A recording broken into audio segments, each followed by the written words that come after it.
So what must I do to be saved? Read to increase your vocabulary. Read to expand your horizons. Read so that you can begin to think critically. Read so you can learn to reject rejection and not yourself or each other. Read.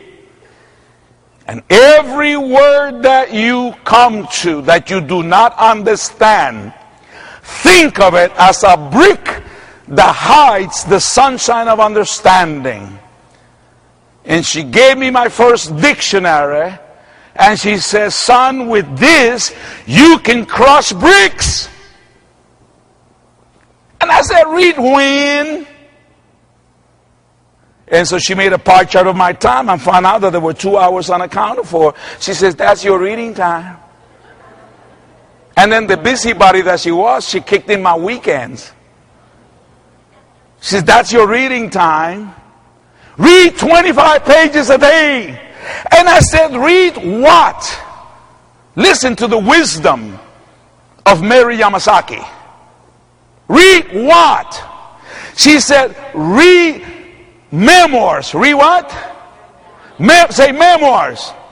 Say biographies. Autobiographies of people that had it tougher than you. People who had to make meaning in death camps. People that had to survive and thrive in spite of slavery. People who had to make it even though they had been abused. Children of war. People with physical disabilities. Children of divorce. And I said, now why do you want me to read the stories of ex-slaves and people in concentration camps?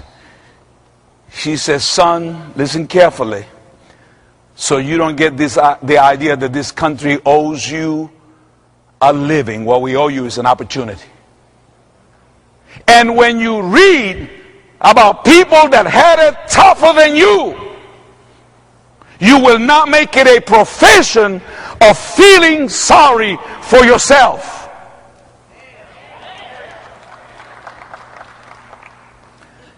And so there were 2 books out of the 7 that I read that summer.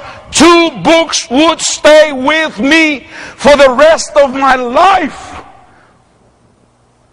Frederick Douglass, The Narrative of a Slave, written by himself. You got no business teaching kids from adversity if you haven't read a book like Frederick Douglass's The Narrative of a Slave. And the teacher's edition doesn't cut it. As my grandfather used to say, doesn't matter how often you go through the Bible.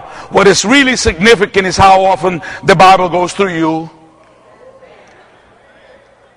These books have to go through you. And the reason why a lot of students in the inner city and in poverty don't read is because you don't recommend those books with the passion of somebody that has been transformed by them. If you want to be transforming, you better become transformed.